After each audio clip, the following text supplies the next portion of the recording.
నీలం మధు ఉన్నారు, వెంకట్రామరెడ్డి. వెళ్తేనే బెటరు. ఎందుకంటే అంతగానో ఫుల్ ఫైటరు, మంచి ఉచ్ఛాసం ఉన్న కార్యకర్త, నలుగుట్ల పేరు గల వ్యక్తి. అందుకోసం అతడు గెలితే బాగుంటుందని మేము అనుకుంటున్నాం. మరి మొన్ననే కాంగ్రెస్ వచ్చింది, ఏం చేయలేదు, మళ్ళీ వచ్చి మళ్ళీ ఏం చెప్తా అంటారు కదా. అన్ని పనులు వాళ్ళు ఏమేమి హామీలు ఇచ్చారు కాంగ్రెస్ గవర్నమెంట్, 4,000 పింఛన్ కానీ, ఆరోగ్యశ్రీ 10-12 లక్షల ఆరోగ్యశ్రీ కానీ, 2 లక్షల రుణమాఫీ కానీ, రైతు బంధు 2 లక్షల లక్ష రూపాయలు 2 లక్షల వీళ్ళు పెట్టిరు కదా, వీళ్ళు 1,00,000 రూపాయలు పెడితే వాళ్ళు 2 లక్షలు పెట్టిరు కదా. అది కూడా ఇవన్నీ ఎలక్షన్ల తర్వాత వీళ్ళకి ఎలక్షన్ల కోడ్ పడ్డది కాబట్టి అది అక్కడ ఆగింది. ఆడ ఏం లేదు, డబ్బు రూపాయి లేదు, మొత్తం ఊర్చి పారేసినట్టే ఉంది. దానికోసము ఇప్పుడు వాళ్ళు అవన్నీ ఫైళ్ళు తయారు చేసుకొని ఎక్కడి నుంచో ఎంత డబ్బు ఎంత అయితే సరిపోతుంది వాళ్ళు మినిమం అవన్నీ చూసుకున్న తర్వాత వాళ్ళు ఈ ఎలక్షన్లు అయిపోయిన తర్వాత అవన్నీ కంటిన్యూ కంపల్సరీ వాళ్ళు ఇచ్చిన హామీలన్నీ పూర్తిగా తీర్చేస్తారు. మరి సిద్దిపేటలో ఏందో ఎవరిని అడిగినా మరి నీలం మధు తెలియదు అన్నట్టే మాట్లాడతారు. వీళ్ళ మాది తెలియదు అంటే సిద్దిపేట ఎవరిది, హరీష్ రావు కోట అంటారు. అయ్యో నేను నువ్వు అనడం కాదు, హరీష్ రావు కోట అంటారు. అన్నప్పుడు ఏమవుతుంది అంటే అక్కడ పబ్లిక్లో హరీష్ రావు అంటే హరీష్ రావే పాతిపోయినట్టుగా వాళ్ళకి పబ్లిక్ తెలుసు. నీలం మధు అని అంటే ఇప్పుడు ఇవాళ కొత్తగా వచ్చిండు పాతగా వచ్చిండు అనే లెక్క కాదు. ఇవ్వలకు కానీ ధైర్యం, దమ్ము, కెపాసిటీ, పబ్లిక్లో వెళ్ళిపోయే దూసుకుపోయే కెపాసిటీ ఉండాలి కదా. అది నీలం మధు దగ్గర ఉంది. వెంకట్రామరెడ్డి ఆయన కూడా ఉన్నాడు కదా. వెంకట్రామరెడ్డి 0% రానే రాడు. వెంకట్రామరెడ్డి కలెక్టర్ ఉండగానే తప్పులు చేసిండు. ఇంకా పార్టీలు ఎవరు గెలిపిస్తారు, ఎవరు గెలిపిస్తారు పబ్లిక్ అంటే మేము నలుగుట్లో మాట్లాడుకోగా అవన్నీ వింటున్నాం కాబట్టి ఈ మాట నేను కుళ్ళ. రఘునందన్ రావు ఎట్లా ఉంది ఇక్కడ పరిస్థితి? రఘునందన్ రావు ఫైటరు, మంచి వ్యక్తే. కాకపోతే ఏంటంటే బీజేపీది కొంత దెబ్బతీసింది కాబట్టి బీజేపీ గవర్నమెంట్ రఘునందన్ రాడు. నీలం మధు 100% నీలం మధు గెలుస్తుండు కంపల్సరీ. పిఎం ఎవరైతారు అనుకుంటారు పైన పిఎం ప్రధానమంత్రి? రాహుల్ గాంధీ కంపల్సరీ.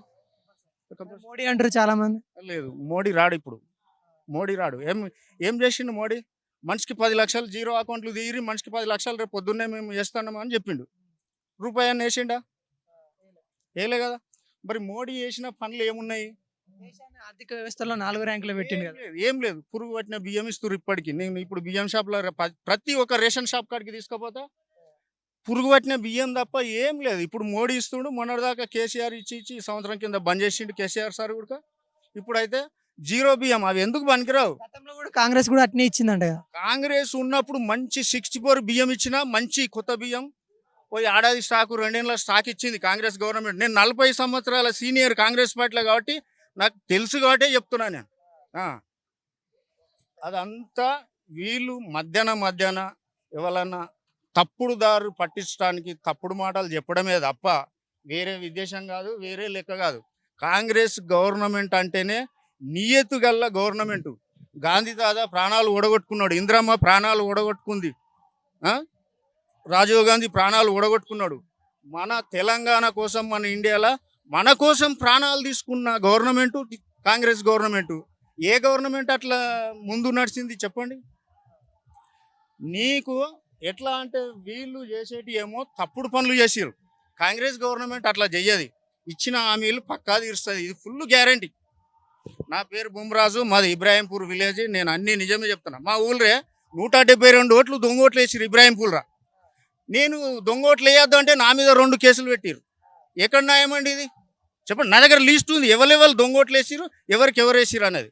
నేను ఎవరికి భయపడను, నేను తప్పు చేయను. ఇప్పుడన్నా ఈసీకి కంప్లైంట్ ఇచ్చారా లేదా?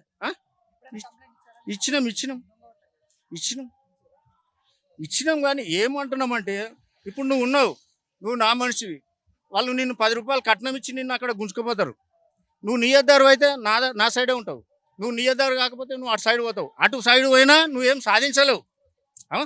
నియత్ నీళ్ళ లేచిన చెడదని ఎప్పుడో ఉంది, పెద్దలు చెప్పిన మాటనే, మనం అనుకోవడం కాదు. ఇది కూడా అంతే. కాంగ్రెస్ గవర్నమెంట్ కంపల్సరీ నీలం మధు ఫుల్ మెజారిటీతో గెలుస్తుండు అంతే.